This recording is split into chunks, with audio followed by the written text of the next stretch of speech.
Hello guys! Magandang hapon sa inyong lahat. This is your guys from Masagari Channel, a fatler also matarder. So yung hapon na to, tignan natin nagsabihin sa inyo ng ating mga gabay. So this is a weekly gabay for the month of July 8 hanggang July 14 for the sign of Aquarius. Aquarius, welcome to my channel. Ano kayong messages, advices, and spirit guides sa ating masasaga for today's video? Kanina kayang energy o kaganapan sa buhay ng mga Aquarius ang ating mga kagilap. So guys, this reading is a general reading namang dilap makaka-resonate. Kunin lamang po ang makaka-relate sa inyo and comment down below kung kaninong energy ang ating nasagap. And of course, don't forget to like and subscribe my channel and hit the notification bell for more videos updates. Maraming salamat po sa mga walang sawang pagsuporta sa aking channel. Lalo na ang skip ng adsaway pagpalain kayo ng Diyos at may kapal siksik digdig na gumapaw na biyayang manang balik sa inyo. So let's see guys, what is the messages ayon ng ating English spirit for the sign of Aquarius. So let's see and watch this.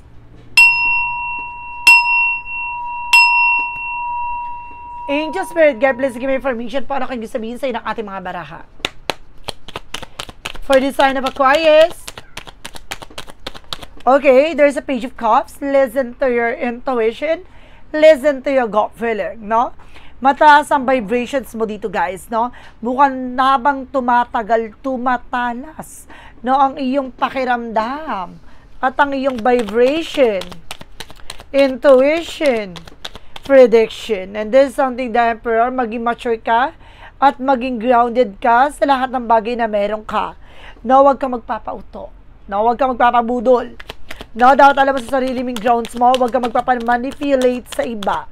No, there's a hypothesis for something hidden agenda or hidden enemies. May mga bagay sa likod nito, maraming misteryo. So, may mga bagay na nangyari with the unexpected situations, unexpected moment. So, maraming mga ganap. Alamin pa natin yan. And of course, there's something the King of Wands, something ambition. Unti-unti mo na rin masisilayan, makikita yung mga possibilities. No, yung magiging outcome.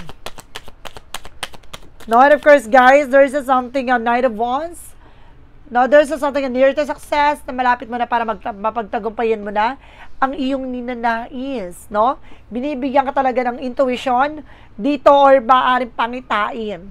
There is something higher, high physics by higher self. No, maaaring pinapalakas ang iyong kakayanan. And the King of Wands, something ambition, unti-unti mo nang masisilayan ng mga posibilidad. At konting tiyaga raw. No, napakalapit mo na para magtagumpay para dyan. And there's something the Six of Cups. No? Ano man yung mga bagay na nangyari from the past, memories, reminiscence, ano man yung mga bagay kabiguan, maaaring kailangan na may mga bagay na tutunan ka dyan. What is the Page of Cups? The Page of Cups represent with the Queen of Swords to clear the boundaries. Linisin mo yung mga bagay na makakasira ng eksena mo. Linisin mo yung mga bagay na sira ng gagawin mong plano or either kumbaga kailangan mo maglinis talaga ng nasa paligid mo. There's a Three of Swords reverse, releasing from the pain. Na unti-unti ka na rin makakaraos, makakabangon from situations na malayo pa lang unti-unti mo na makikita. No, masisilayan mo na kagad kung sino yung mga inggitera. No, malayo pa lang yung tao na yon, nararamdaman mo na ay, ibang atake mo. No, inggitera ka. Ganon. Kumbaga, meron kang intention na hindi maganda. Iba na yung kutob mo. Yung ganon. And this is something the Knight of Wands for slow and steady. No, matuto kang maging mahinahon, huwag kang padalos-dalos sa mga actions mo. Sa lahat ng bagay na gagawin mo, kailangan pag-iisipang mo mabuti. No? Para hindi mo pagsisihan sa huli. No? Let's see what is the additional messages. And this is the Ten of Wands. Malalaman mo na kung ano yung mga bagay na nagbibigay pabigat sa eksena mo. Kung bakit mo nararanasan lahat ng bagay na yan. No? Let's see what is the Knight of Wands. Reference with the King of Cups. Yung person is very devoted to every person. O meron dito nakasubaybay sa'yo, merong gumagabay sa'yo dito ng ancestor guides, na maaaring ginagabayan ka talaga, binibigyan ka ng impormasyon. No? Madalas sumasakit ang ulo mo kasi bumibigat yung mga nakikita mo.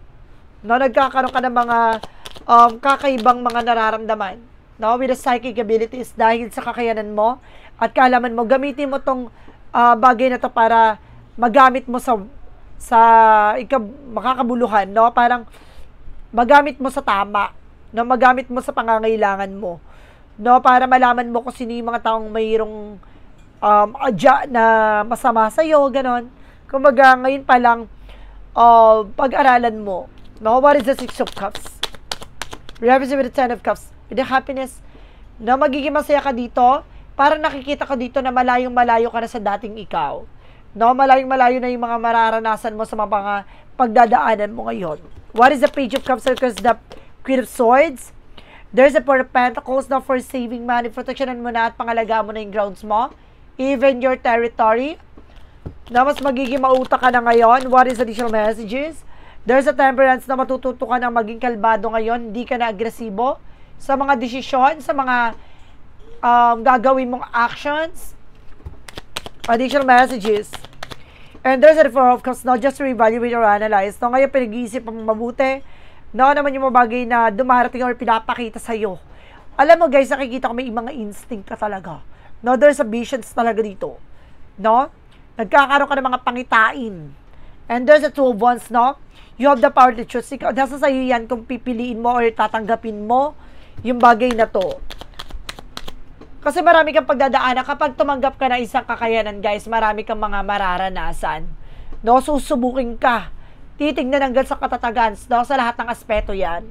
Kapag tumanggap ka talaga ng kakayanan ng kanan, no? Marami kang bagay na kailangan pang patunayan. Marami kang bagay na kailangan pang subukin. No? Sa'yo, ang katatagan mo sa lahat ng bagay. Kaya piliin mo itong mga bagay lang na makakatulong lang sa'yo.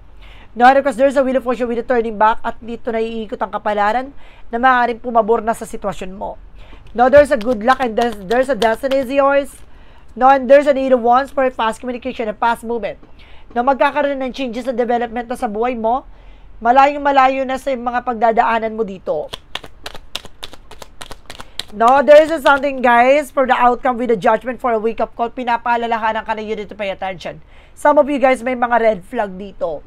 Mag-ingat ka how to use your money, how to spend your money, how to protect your finances and resource of income. And there's a chart with an action and movement. Magkakaroon na ng changes and development na sa situations mo. So ngayon parang sa lahat na nangyari ngayon makaka-recover ka na or may mga bagay na pagdadaanan ka na maayos na, no? Parang yung mga mararanasan mo parang nabunutan ka na ng tinik. No? Parang magiging kalmado na yung eksena mo ngayon. Now, there's a two joining forces, maaaring tutulungan ka ng ating gabay. There's a Seven of Cups, no? Maaaring naguguluhan ka sa ngayon dahil hindi mo alam kung ano yung totoo sa nakikita mo. No? Sa nararamdaman mo. Parang marami kang tanong na gusto mong masagot kung ano ibig sabihin nun. So, let's see what is additional messages with an Angel Spirit. Represent with the Devil card. With the Devil card, na may mga negatibo talaga sa paligid mo dito, no? Kaya kailangan piliin. Susubukin ka talaga dito, guys, na mayroong gabay sa'yo dito, pero kailangan mag-ingat ka, susubukin ka dito ng Diablo. No? Susubukin ka dito ng mga negatibo. No? Nandito yung mga bagay na susubok sa'yo, may mga bubulong sa'yo, ng mga negative. Dapat alam mo kung paano mo sasalain yan, ha? Matututo kang gamayan yan. There's a Queen of Pentacles, no? Maging mature ka how to spend your money, how to use your money at the same time. Now, there's a turning back. Kapag magiging mature ka sa lahat ng bagay na to, magiging maganda ang situations mo. And there's a the Moon card with the truth reveal. Ilalantad lahat ng katotohanan dito. Lahat ng bagay na dapat mong malaman, ipapakita na dito. Lahat ng revelasyon tungkol sa spiritual, ibabahagi dito. No? So, there's a power of the Rick with the Nine of Cups, a wish fulfillment. So, let's see. What is additional messages for finances and career, love life, at kalusugan? Alamin na natin yan, guys. So, let's watch this. Okay, for finances and career.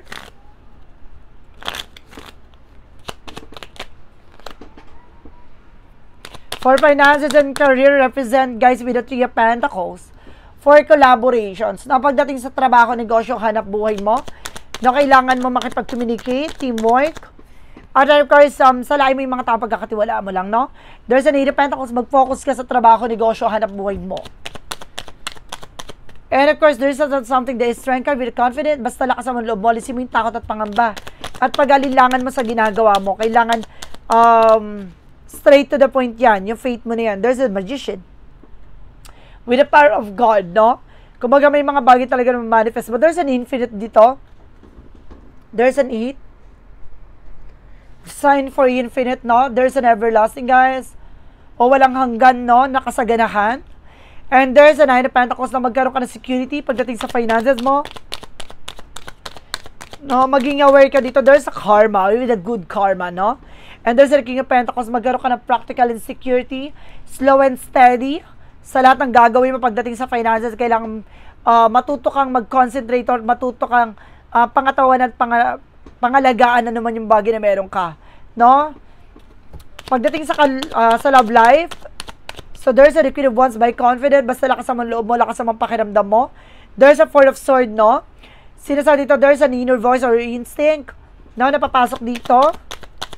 Mag-ingat ka, there's a something justice, and of course, hustisya, huwag ka mag-alala. There's a justice will be served. May nasansa ko dito with a mirroring, ha? Kaya huwag ka magloloko kasi magloloko din yung person mo. And there's a lover, sabi ko na nga ba eh. No, kapag nagloko ka, magloloko rin tong person mo. There's something cause and effect and consequences. And there's a Page of Wands, may magandang balita na paparating pagdating sa inyong dalawa sa buhay pag-ibig. Some of you being single, may bagong darating na pag-ibig with the Ace of Cups. No, kung taken naman guys, no, kailangan mo magdesisyon dito kasi may papasok na naman na panibagong pag-ibig. Tingnan kung hanggang saan karupukan mo. Kung hanggang saan ka magiging kontento sa person mo. Napagdating naman tayo sa kalusugan, there's a Four of Wands, celebration, and there's a Ten of Swords. Mag-ingat ka, no, sa mga dadaluhan mong events, celebrations, no. Meron dito maaring malason ka, no, or maaring traidoring ka, mag-ingat ka po dito. There's a Page of Pentacles, no, and of course, pangalagaan mo ang iyong kalusugan, kumain ka naman sa sustansya. And there's a Five of Swords, nagkakaroon ng self-sabotage kasi yung mga bawal, kinakain mo. Or maaaring napapabayaan mo yung sarili mo dito. No, there's a Queen of Cups, emotional healing. No, wag ka na mag-isip ng kung ano-ano, magkakaroon ka ng mental health. Kumbaga, magiging maayos yung mental health mo. Magiging malusog ang iyong emotional. There's a Five of Pentacles. No, some of you guys, kumbaga, dahil sa sobrang pagtitipid, napapabayaan mo na yung sarili mo dito. No, mag-ingat ka po. And there's something the power direct with the Two of Pentacles, balance. So, kailangan mo sa buhay mo maging balance ka. No? So, let's see what is the magic of fire messages, advices, and of course, pick a card, yes or no. Alamin na natin na magiging sagot sa tanong mo. Then, of course, before anything else, guys, no, pick a card, yes or no, pwede ka magtanong. Isa lang ang magiging sagot dyan within 1, 2, or 3. No, kapag nakapili ka na, comment down below kung ano number na pili mo. Then, of course, sa dulo ng reading na to, doon mo malalaman na magiging sagot sa napili mong number. Okay? Let's see and watch this. Let's see what is the magical fire messages represent what. For magical fire messages, there's a pregnancy. Some of you guys na maaaring magbuntis ka. There's a new blessing coming in. And there's a children. So, magkakaroon ka ng another anak. No? Madadagdagan ng iyong mga anak. There's a spring, there's a blossoming. May paglago talaga ng buhay mo. Magta-transform talaga yan. What is the yin and yang oracle card? There is something, remember, maraming bagay na parang ipapakita sa'yo. No? At ngayon, parang mamumulat ka. Parang may pasilip or pangitain talaga. No? Na maaaring ibahagi sa'yo. Okay, there's something na close off with the guarded protection naman, pangalagaan mo yung grounds mo dito, guys. Then, of course, there's something confusion. Maaaring naguguluhan ka sa ngayon kung ano yung nangyayari. No? Maaaring naguguluhan ka pa sa paggamit ng kaalaman. Pero sinasabi sa'yo dito, kailangan mong may matutunan dyan. Dahil may mga paalala dyan eh. No? May mga signs and visions na ibabahagi sa'yo. And there's something black. No, some of you guys naka-block ka sa situation na to. Or kailangan mo i-block tong tao na to na maaaring sumisira ng eksena mo. There's a synchronicities. May mga signs or signos dito na maaaring kailangan mo ng tanggalin tong blockages. May blockages maaring nangyayari sa'yo or maaring nakalagay sa'yo kaya hindi ka makausad. No, there's a rest. No, kailangan mo ng pahinga. Nag-overfatigue ka. Alam mo yun, sobrang trabaho mo, gato ganyan. Pero wala ka naiipon, wala ka natatabi. No? Kung may natatabi ka man, lagi nauhugot. And there's an enemy. Sabi ko na nga ba eh. There's an enemy talaga. May kalaban ka talaga dito. No? Nasa paligid mo lang to. And there's a fear. No? Labanan mo yung takot at pangamba mo. And there's a gambling. Take a chance, no? Kailangan mo ilaban to. With the gambling, hindi siya sugal ang sinasabi dito. Parang, kailangan mo ilaban to, isugal tong eksena na to. No, kailangan mong alamin yung mga bawat punot dulo ng eksena na to. No, may malalaman ka dito, guys, no? Meron ka magiging alas. Magagamit, no? What is an angel's number? Represent with the 2020 compassion. It is a confirmation that your assumption is correct. But it's also an encourage you to use your talent and gift because they will benefit the world around you and your packet be of the service to others. Your potential is enormous, no? May kakayanan ka talaga dito, guys, no? Gamitin mo raw to ng tama at wasto at tama ang hinala mo, no? Tama ang pumapasok sa isip mo. Meron talagang pangita at pasilip sa'yo na maaaring totoo sa nangyayari sa isa hinaharap. What is the Money Move Oracle deck? Reverse with an ending. Na may mga bagay na matatapos na, it's time to say goodbye. Tatapusin na. No naman yung mga naging cycle or maling cycle sa buhay mo. There's a what lies beneath with the future. Now, it's time for you to make a change and revert. Ibabalik yung power sa'yo. What is the what lies beneath with the future? What lies beneath with the future? Check yourself. Kailangan itignan mo rin yung sarili mo kung okay ka pa ba. And there's a setting the record straight, no? Kailangan kumaga, diretsuhin mo to, no? Wala nang paligoy-ligoy pa. Diba? Kung ano yung nakita mo, sabihin mo na kagad, no? There's a clarifying for a love situation. Gawin mo na kagad kung may nakita kang bagay na to, kailangan tanggalin mo tong blockages na to. What is a clarifying for a love situation? Some of you guys na may nasense akong psychic abilities dito. Meron kang kakayanan, no? I don't know kung tarot reader ka din, healer. No, and of course, there's something, guys, with a mapping the way, explore love and unearth unexpected treasure. No, meron ka ditong bagay na malalaman. No, meron kang makukuha tamang daan, tamang pamamaraan. Meron kang clue na malalaman kung bakit nangyari to, even sa relationship nyo. There's a shadow work represent what?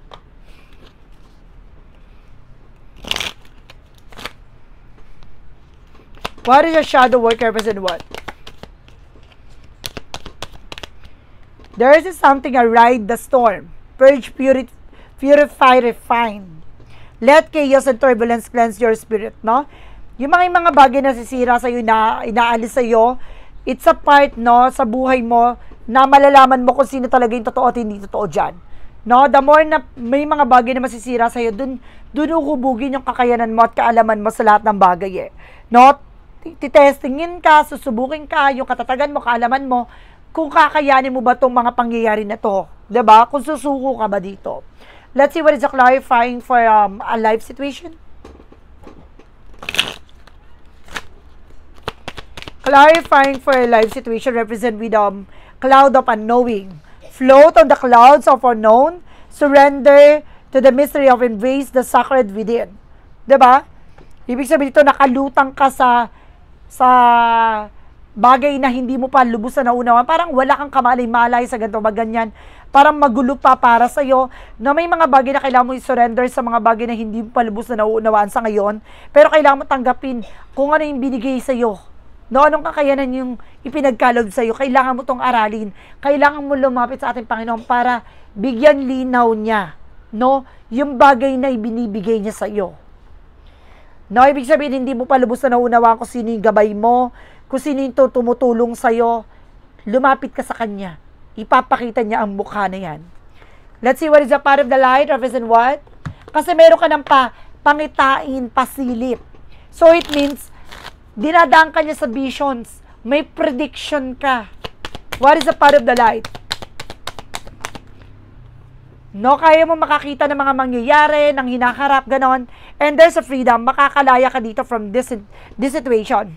I realize that failure brings doubt and resentment. So I choose to embrace the sunshine by stay positive. I find peace and open myself to the light within. Through this, I free myself from negativity and allow my inner rajanes to guide me. No, ginagabayan ka dito ng ating angel spirit, no, binibigyan niya yung mga gabay, no, para iparating sa iyo ang mensahe na dapat mong malaman. No, kailangan mong palayain yung sarili mo mula dito sa negatibo na to. Ito yung bagay na nagbibigay blockages sa iyo. Sinusubok ka lahat ng mga bagay na pangyayari na to. Kailangan dapat handa ka at palaban ka. So let's see what is additional messages with a pick a card, yes or no. So let's see and watch this. Okay, with a pick a card, yes or no. So, umpisa na natin yung number 1 ha. Kung sino yung nakapili na number 1, ito na yung magiging sagot sa tanong mo. With a yes or no, pick a card. Okay. There's a yes. Getting it together, it's all aligned for you. Naka-line up talaga to sa iyo. Para sa iyo talaga to, it's meant for you guys. No? There's a yes. Number 2. There is a yes again. This is the real deal. Your effort bear fruit. Ibig sabihin ito, magbubunga na. No? Mamamayag pag nakukuha mo na yung mga bagay na pinagpagod at pinaghirapan mo. Number 3, there's a yes again. Trust your feeling, fulfill your heart desire. Na magtiwala ka sa nararamdaman mo, ipapakita nito kung ano ba talagang hangarin, ay of course kagustuhan mo, ibibigay sa'yo. No? Mismong makikita to with your visions. No? Makikita mo yung mga mangyayari sa hinaharap mo, nakuha naman yung mga bagay na mararating mo, makukuha mo, lahat ng bagay na yan, bibigyang mukha mismo sa harapan mo. So guys, this is a weekly gabay for the month of July 8 hanggang July 14 for the sign of Aquarius. Aquarius. Maraming salamat po for this wonderful reading. So once again, this reading is a general reading namang nila at makaka-resonate. Kunin lamang po makaka-relate sa inyo and comment down below kung kaninong energy ang ating nasagap. And of course, don't forget to like and subscribe my channel and hit the notification bell for more videos. After this, maraming salamat po sa mga walang sawang pagsuporta sa aking channel. Lalo-lalo na ang dirigi-skip ng adsaway pagpalain kayo ng Diyos at may kapal, siksik digdig na gumapo na biyayang manong balik sa inyo. Maraming salamat po. And see you in the next video. Bye-bye and babush!